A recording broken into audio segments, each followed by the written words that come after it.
Todos acharam? Amém? Amém. Vamos ler um texto da palavra de Deus que diz assim: E Acabe fez saber a Jezabel tudo quanto Elias havia feito e como totalmente matara todos os profetas à espada. Então Jezabel mandou um mensageiro a Elias dizer: Assim me façam os deuses e outro tanto, se de certa manhã a estas horas não puser a tua vida como a de um deles. E o que vendo ele se levantou e para escapar com vida se foi e veio a Berseba, que é de Judá, e deixou ali o seu moço. E ele se foi ao deserto a caminho de um dia, e veio e se assentou debaixo de um zimbro, e pediu em seu ânimo a morte, e disse: Já basta, ó Senhor, toma agora a minha vida, pois não sou melhor do que os meus pais. E deitou-se e dormiu debaixo de um zimbro. E eis que então o anjo tocou e lhe disse: Levanta-te e come. E olhou, eis que a sua cabeceira estava um pão cozido sobre as brasas e uma botija de água. E comeu e bebeu e tornou a deitar-se. E o anjo do Senhor tornou segunda vez e o tocou e disse: Levanta-te e come, porque muito comprido te será o caminho. Levantou-se, pois, e comeu e bebeu, e com a força daquela comida caminhou 40 dias e 40 noites, até Horebe, o monte de Deus.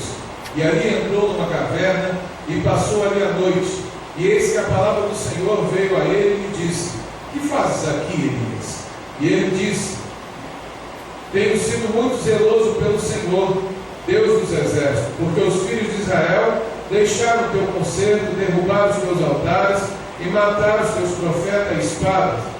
E eu fiquei só e busco a minha vida para me tirarem.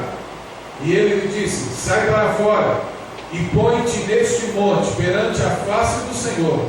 E eis que passava o Senhor, como também um grande e forte vento que fendia os montes e quebrava as penhas diante da face do Senhor. Porém o Senhor não estava no vento. E depois do vento, o terremoto, também o Senhor não estava no terremoto. E depois do terremoto, um fogo. Porém também o Senhor não estava no fogo. E depois do fogo, uma voz mansa e delicada. E sucedeu que, ouvindo a Elias, envolveu o seu rosto em sua capa e saiu para fora e pôs-se à entrada da caverna. E eis que veio uma voz que dizia: Que fazes aqui, Elias?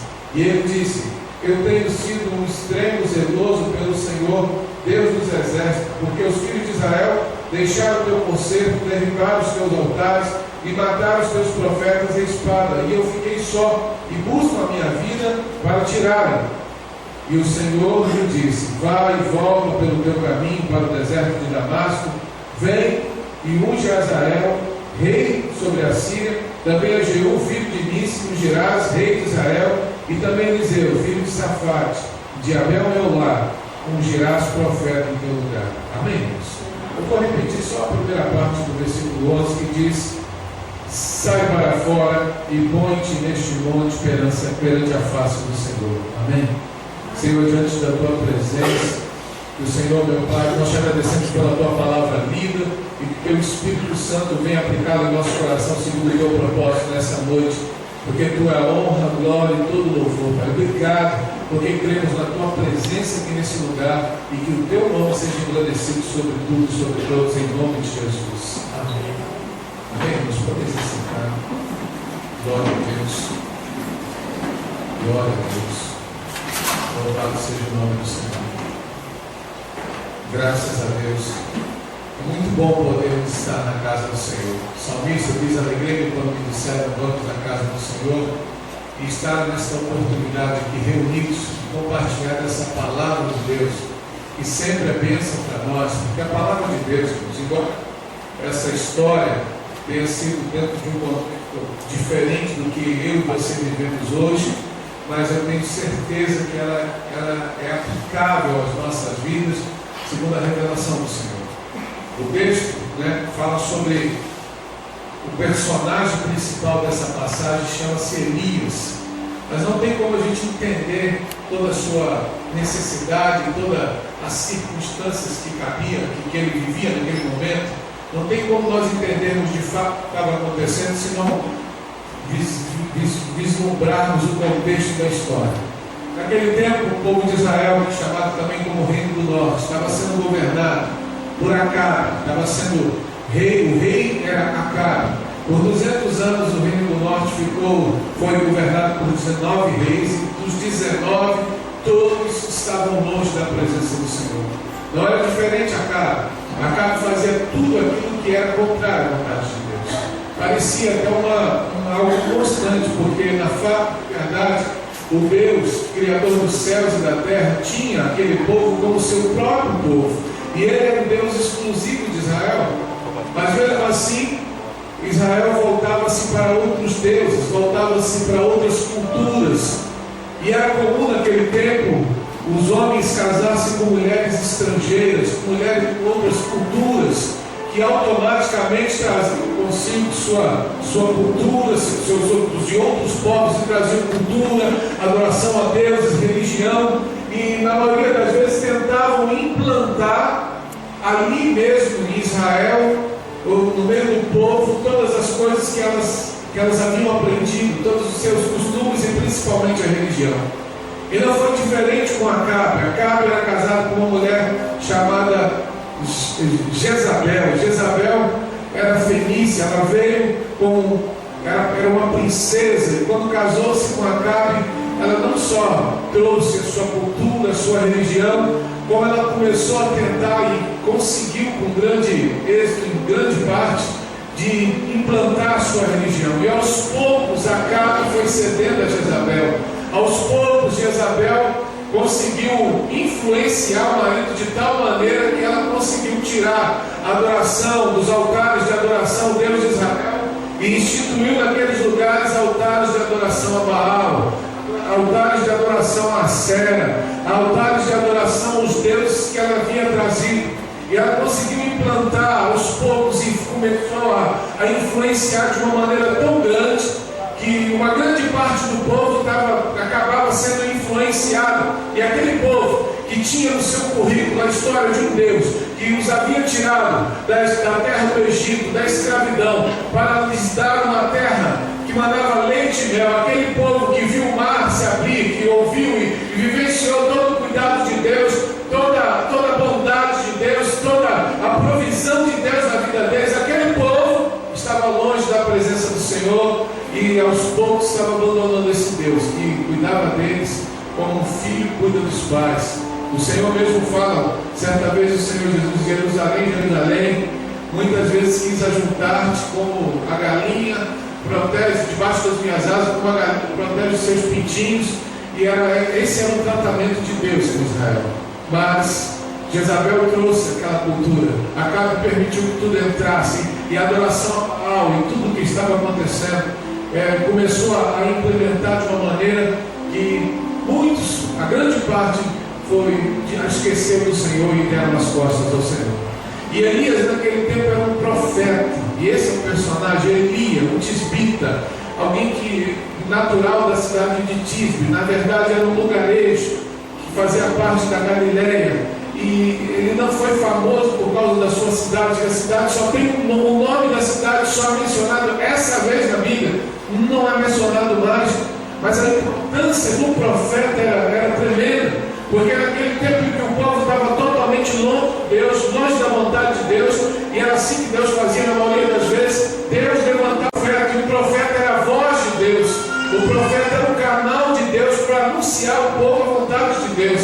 E Elias naquele tempo começou a falar e a profetizar contra Jezabel, profetizar contra o rei Acabe, porque afinal eles estavam totalmente na contramão da vontade de Deus, fora do propósito de Deus, fora da vontade de Deus. E Elias era um profeta ousado, um profeta corajoso, que estava ali naquele momento falando contra toda a situação. Ele estava anunciando a verdade de Deus, mesmo arriscando a sua própria vida. Jezabel havia também trazido e conseguiu implantar e sustentava 850 profetas, 450 profetas de Baal e 400 de Acera, que era sustentado pelo rei, era sustentado pelo povo, para poder profetizar a favor dela. Porque toda vez que Elias ia diante do rei e que ia profetizar, ele profetizava uma palavra de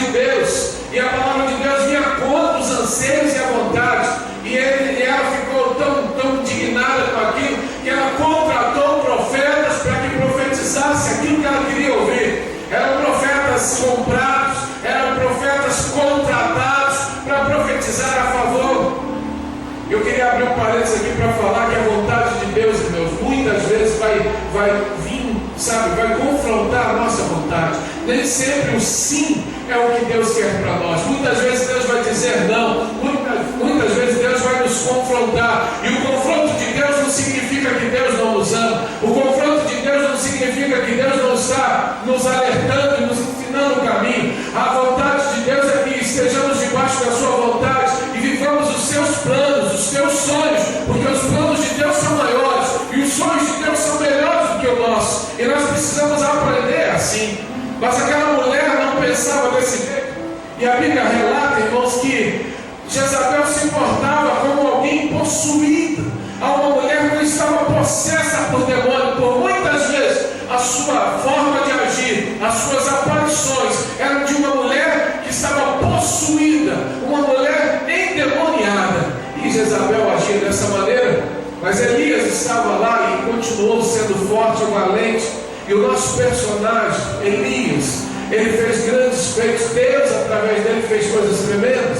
Elias orou. Baal era o deus da agricultura, segundo aquilo que havia sido ensinado pelos fenícios, e era o que Jezabel implantava. Então Deus ouviu a oração de Elias. Elias orou e pediu que não chovesse por 3 anos e meio. Não choveu.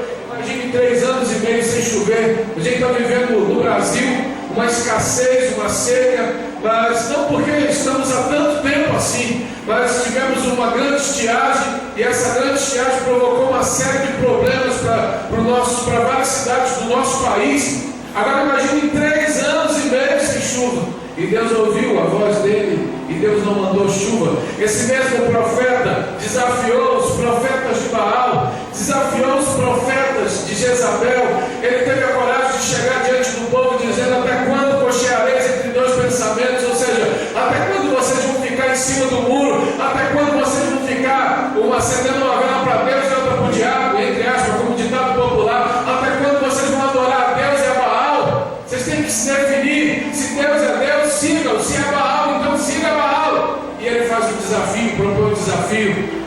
E o Deus que respondesse com fogo, de fato, era o verdadeiro Deus. E vieram os 850 profetas e clamaram, e Deus não respondeu, porque Baal não podia responder, porque de fato ele não é Deus. A Bíblia nos revela que há um só Deus, Criador dos céus e da terra, o Senhor, o Todo-Poderoso. Amém?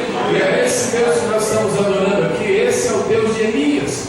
E Elias clamou, e o fogo desceu do céu e consumiu todo o holocausto, toda aquela oferta que estava ali. E a Bíblia diz que Deus deu a vitória a Elias, e Elias, conforme o desafio, ele matou os 850 profetas.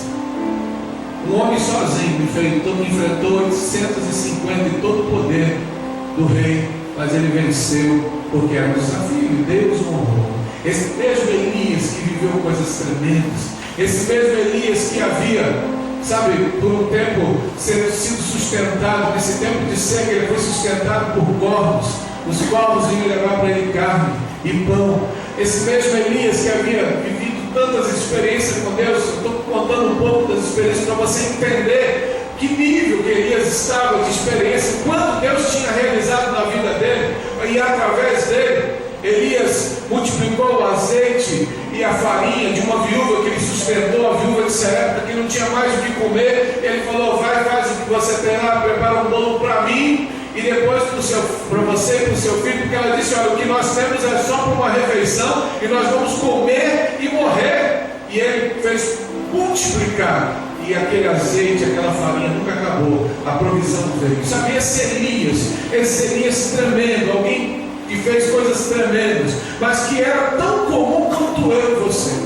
A palavra de Deus diz lá em Tiago 5,17 que Elias era um homem sujeito às mesmas paixões que nós, e orando pediu que não chovesse por 3 anos e 6 meses. Não choveu na terra, mas ele era um homem como qualquer um de nós. Você está entendendo, irmãos? Amém? Ele não tinha poder sobrenatural. Ele era um profeta, porque teve esse chamado de Deus, mas ele ouviu a voz de Deus e se submeteu.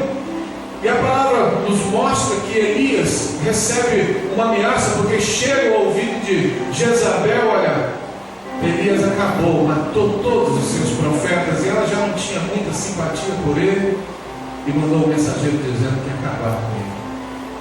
E ele temeu. talvez ele estivesse fatigado depois de tantas batalhas. Nós, como seres humanos, há momentos que a gente se sente cansado, há momentos que a gente se sente um pouco fatigado. As batalhas, sejam elas físicas ou espirituais, emocionais, as batalhas que travamos no nosso dia a dia podem até nos abater o nosso ânimo, abater o nosso espírito. Muitas vezes acontece. E quando chega o mensageiro de Jezabel, ele chega justamente no momento que Elias estava vivendo esse período. Depois de uma grande vitória, depois de uma grande conquista, ele estava vivendo um momento difícil, um momento de tristeza, um momento de desgaste. E ele ouve aquele mensageiro, ele foge, porque ele teve medo, ele fugiu. E ele, no meio da sua caminhada, ele foi um dia dentro de deserto, um dia de caminhada, e aí ele chega debaixo de uma árvore, de um zimbro, e ora ao Senhor, ele pede a morte, porque ele não tem mais forças, ele não tem mais coragem, ele não tem mais ousadia, ele não tem mais aquele mesmo ímpeto que ele teve nas batalhas anteriores. Agora ele se sentia acuado, se sentia sozinho, e ele queria morrer. Talvez seja essa a sua condição nessa noite: cansado, fatigado, desanimado, talvez até pensando em morrer.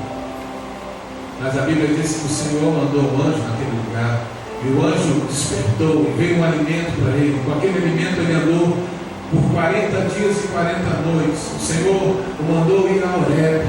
Havia um simbolismo muito grande naquele tempo, porque Horebe era o monte de Deus, o lugar que Deus havia falado com Moisés. Deus retirou Elias do meio daquela confusão toda, porque Deus queria falar com ele. Sabe, irmãos, Deus muitas vezes quer conversar com você, quer conversar conosco. E nós não damos essa atenção, porque é tanta correria, é para cá e para lá, a gente corre para lá, corre para cá. A gente quer viver experiência com Deus. Tem muita gente que quer experiência. Eu preciso viver uma experiência. E aí vai num culto, ou vai em algum lugar, e aquela experiência, a manifestação visível da glória de Deus através de manifestações de sinais, e as pessoas ficam empolgadas, ficam ali, eu vi uma pessoa ser curada, aquela pessoa andou, Deus curou, Deus levantou alguém que estava vivendo um momento difícil, eu vi ali um milagre, expulsou o demônio de alguém que chegou possesso, e em nome de Jesus aquela pessoa saiu liberta. E há muitas pessoas que vivem buscando experiências, mas Deus não é Deus de experiências, Deus é Deus de relacionamento. Amém? Amém. Deus queria levar Elias e mostrar a ele que era um relacionamento mais profundo.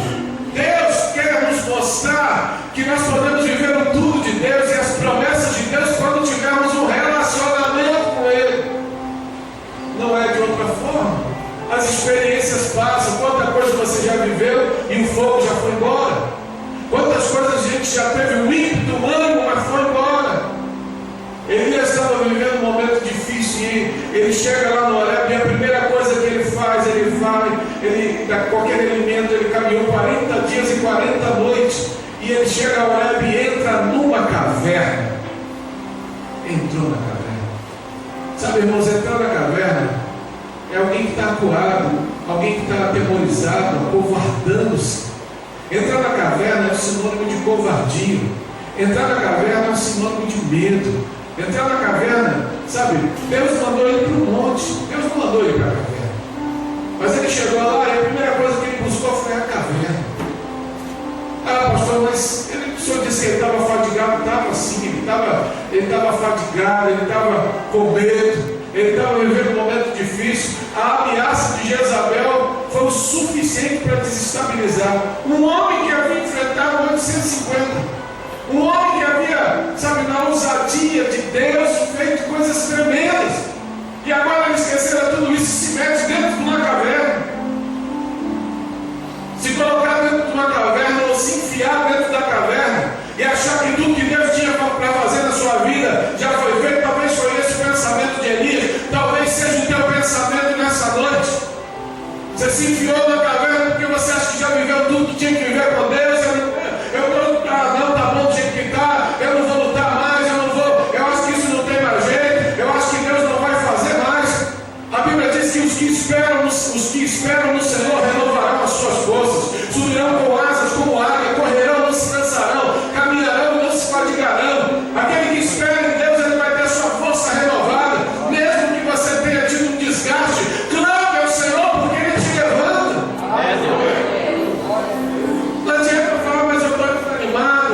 Senhor é que te renova e te dá ânimo. Como Deus falou a Josué, esforça-te tremulando, porque eu serei contigo. Deus tem falado isso muitas vezes conosco, mas nós não ouvimos, porque nós estamos vivendo uma vida de oração, de relacionamento. Porque relacionamento é quando você fala e depois você ouve, é uma conversa, um diálogo.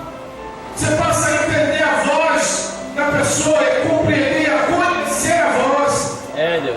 Sabe, Elias estava ali e o medo conseguiu, sabe? Tanta coisa, o medo é uma semente que o diabo tem usado. Desde o princípio de tudo, o diabo lança a semente do medo, e se você deixar ela entrar no seu coração, ela vai paralisar a sua fé, ela vai te fazer desistir das promessas, ela vai te fazer paralisar em tudo aquilo que você pode viver e conquistar em Deus. Está parado porque o medo entrou, e junto com o medo vem a covardia, e junto com a covardia vem a apostasia, e tudo isso está lá no fundo da caverna. Deus. Era isso que Elias estava vivendo. E quando Deus chega para cumprir ali o seu propósito, sabe, irmãos? Há uma palavra lá em 2 Timóteo, capítulo 1, versículo 7, é que Deus não nos tem dado espírito de covardia, mas de poder.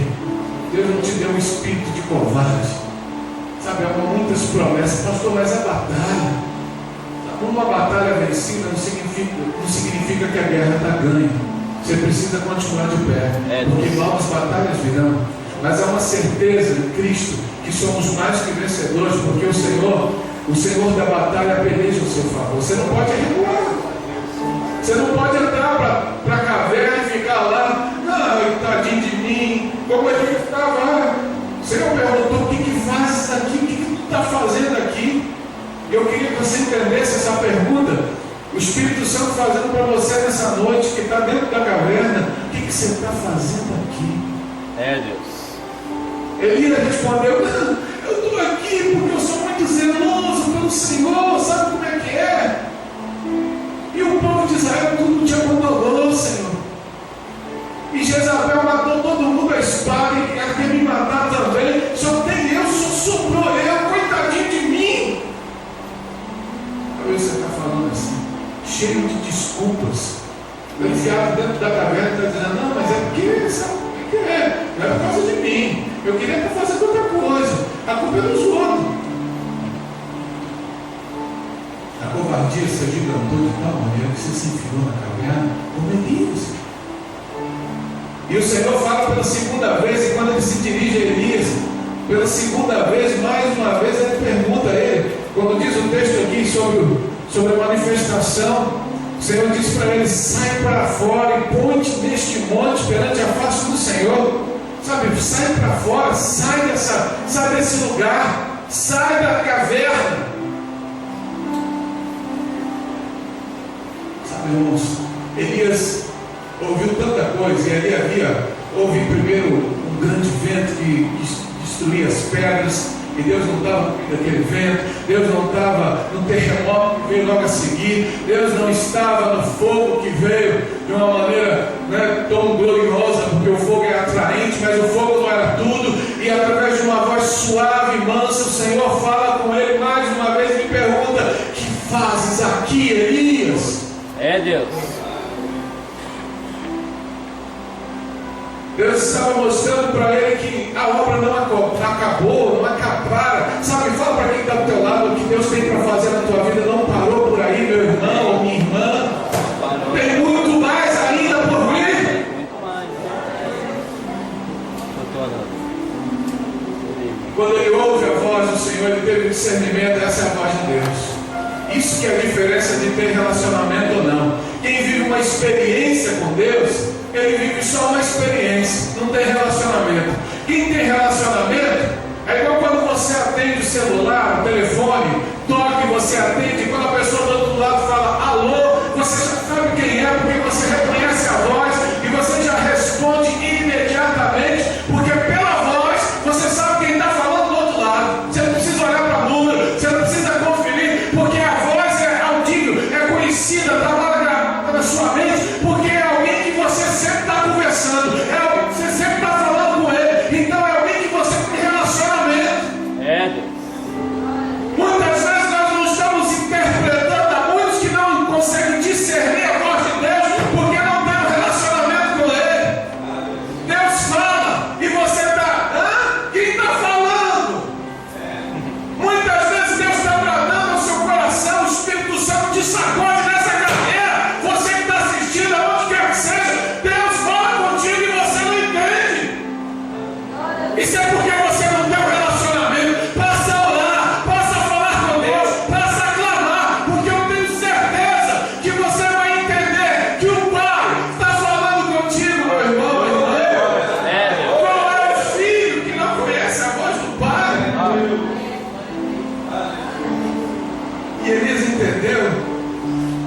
pôs a capa sobre o rosto por causa da glória de Deus e aparece diante do Senhor. E o Senhor começa a dizer para ele que ele tinha que continuar. Elias havia fugido para aquele lugar com medo de Jezabel. E Deus fala para ele: olha, você vai voltar lá. Você vai voltar para o deserto. Você vai lá diante de... Primeiro você vai ungir reis, o rei da Síria. Você vai ungir o rei Jeú como rei de Israel. E você vai preparar Eliseu como seu sucessor. E depois você vai voltar lá. Eu quero que você volte lá até Acabe. Você vai falar, você vai profetizar, segundo a minha palavra, contra Acabe e contra Jezabel. Ele fugiu, porque Deus queria, né? Ele fugiu com medo de Jezabel e de Acabe. Mas Deus falou: vai lá em Jezabel e Acabe. Os caminhos de Deus não são os nossos caminhos. Os pensamentos de Deus não são os nossos pensamentos. Os caminhos de Deus são mais altos do que os nossos. Seus pensamentos são maiores do que os nossos. Deus tem um propósito em cada coisa, irmãos.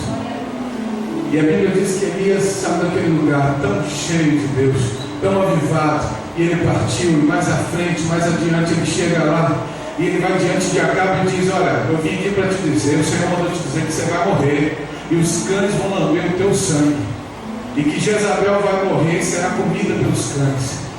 Acabe ficou meio balançado com a mensagem, porque sabia que Elias era profeta de Deus, se vestiu de um pano de saco, começou a pedir misericórdia, mas a palavra de Deus através dele se cumpriu. Em 1 Reis capítulo 22 fala sobre Acabe havia sido morto numa guerra, e a carruagem de Acabe foi levada para ser lavada. Enquanto estava cheio de sangue, os cães vieram e lamberam o sangue de Acabe. Em 2 Reis capítulo 9, versículo 30 em diante, fala sobre Jezabel, que o rei Jeú, que havia sucedido Acabe, a lançou de cima de uma torre, de cima da torre, das muralhas, e ela caiu. A Bíblia diz que o sangue dela veio salpicando nos muros. Aquela mulher que era toda poderosa, cheia de demônios, aquela mulher que dominou por muito tempo, estava sendo colocada por terra, e aquilo que o profeta havia dito estava acontecendo. Deus honrou, Deus estava com ele. E a Bíblia diz que Jeú pegou a carruagem dele e passou por cima de Jezabel para lá e para cá para certificar se a mulher estava morta. E passado algum tempo depois mandou tirar o corpo dela para sepultar, e quando chegaram lá só tinha os pés e as mãos, porque os cães haviam comido toda a carne de Jezabel.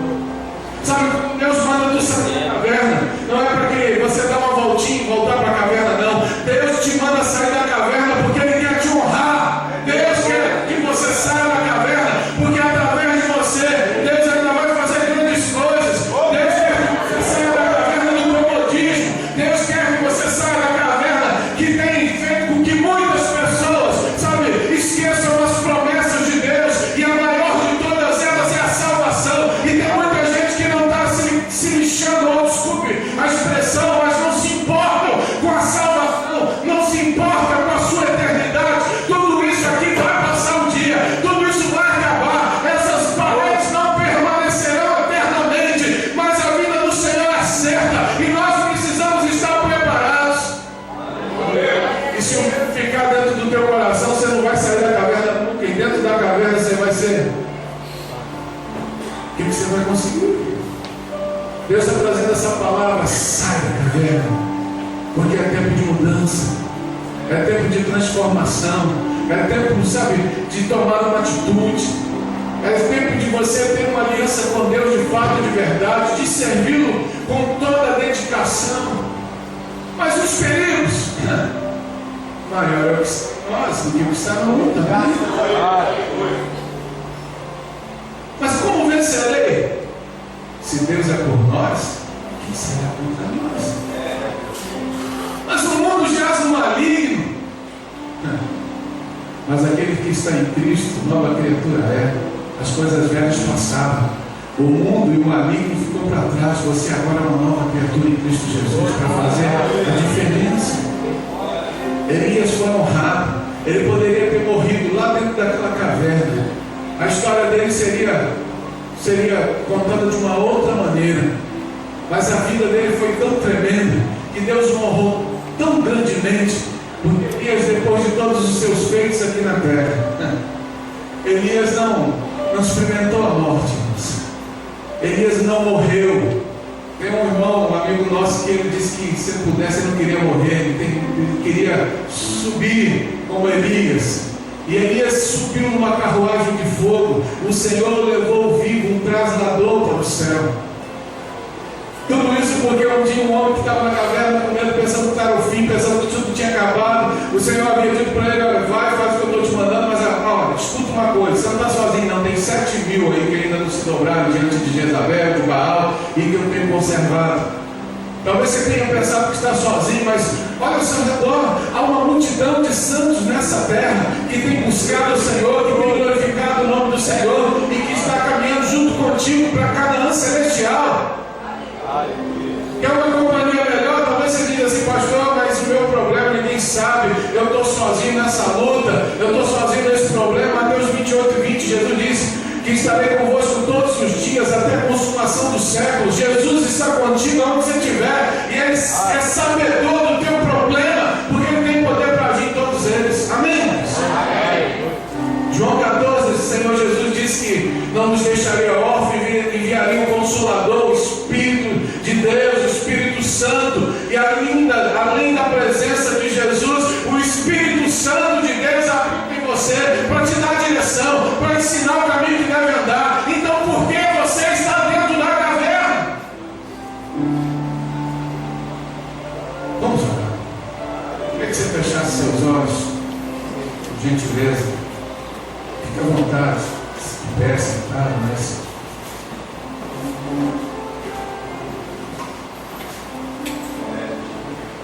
eu sei que Deus, a Bíblia diz que nem olhos viram, nem ouvidos ouviram. Isso é o pensamento humano que Deus tem preparado para aqueles que o amam. Eu creio que Deus tem muita coisa para realizar na vida de todos que estão aqui, de todos que estão nos assistindo agora. Deus tem muito mais para fazer na tua vida.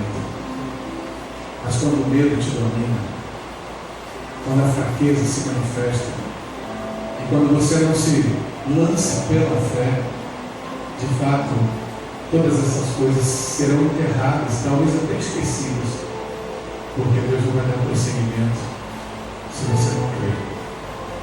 Essa palavra de Deus para nós nessa noite: sai da caverna, tem como primeiro princípio, primeiro fundamento, a primeira coisa que você tem que sair da caverna do pecado, a caverna do mundo e de todas as suas seduções.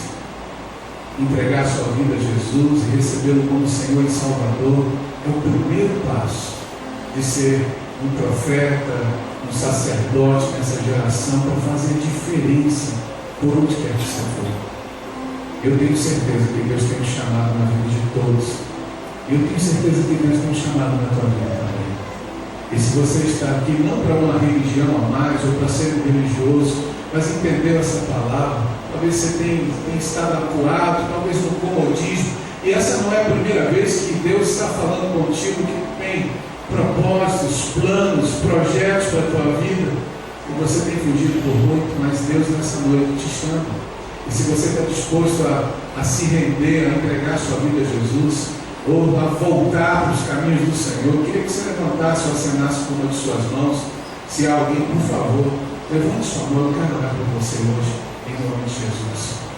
Se não há, ainda que você esteja no seu íntimo, no seu coração, você que está ao alcance da transmissão, nós vamos orar por todos. Eu quero falar também para aquele que está agora na caverna, sabe, do comodismo, eu não consigo, mas sabe, quantos chamados, quantos talentos Deus concedeu a cada um de nós, dons, talentos, e esses talentos foram me dados, me concedidos para ser granjeado, ou seja, para trabalhar para o bem comum de todos. O seu talento dentro de uma caverna não serve para nada. O teu talento enfiado no fundo de uma caverna escura e fria não serve para nada. Sai dessa caverna. Fale com Deus, Senhor, eis-me aqui. Diga para Ele, abre o teu coração. Senhor, nosso Deus, nosso Pai, em nome de Jesus, diante da tua presença nessa noite, Pai, nós estamos aqui porque reconhecemos que tu és um Deus soberano, eterno, glorioso, e um Deus que se importa conosco. Muito obrigado por essa palavra, e que nessa noite o teu Espírito Santo encontre respostas ao perguntar para cada um: que fazes aqui? Que haja resposta nos corações. Estamos, meu Pai, fazendo com todas as promessas que o Senhor tem para nós, enterrando talentos, fugindo dos teus propósitos.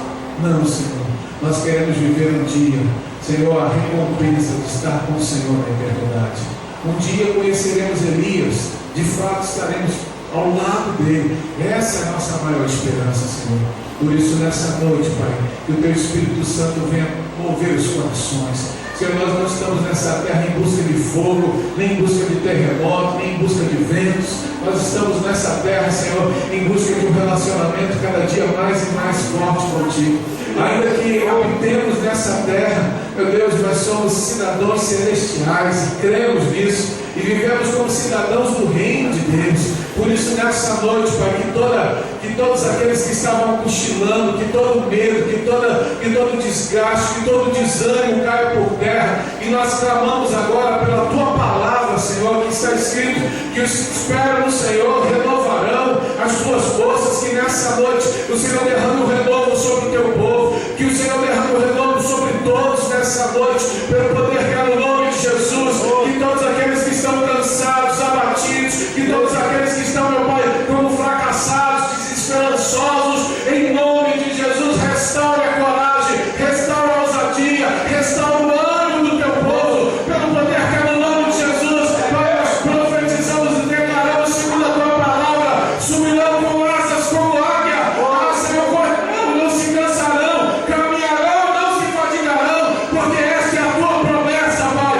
E em nome de Jesus, Senhor, que nessa noite, Pai, Senhor, todos aqueles que estavam, meu Pai, amedrontados, desanimados, sejam encorajados pelo teu Espírito Santo e possam viver, meu Pai, uma mudança, uma transformação para a glória do teu nome. Nós entregamos em tuas mãos, Senhor, e nessa noite, Pai, nessa hora queremos, meu Pai, dizer: eis-nos aqui, Senhor, porque não estamos mais na caverna. A caverna não é o nosso lugar. O nosso lugar é viver, meu Pai, nos campos de batalha, lutando e vencendo, de glória em glória, de vitória em vitória, até chegar ao descanso, até chegar à recompensa maior de estar com o Senhor na eternidade. Por isso, nessa noite, Pai, renova o ânimo, Senhor, dos guerreiros que o Senhor tem levantado nessa geração. Renova o ânimo dos profetas, dos profetisas, pelo poder que é no nome de Jesus, para que ninguém se cabe, para que ninguém se recue, para que ninguém abandone, para que ninguém venha se apostatar da fé. Meu Deus, que o medo não ache espaço.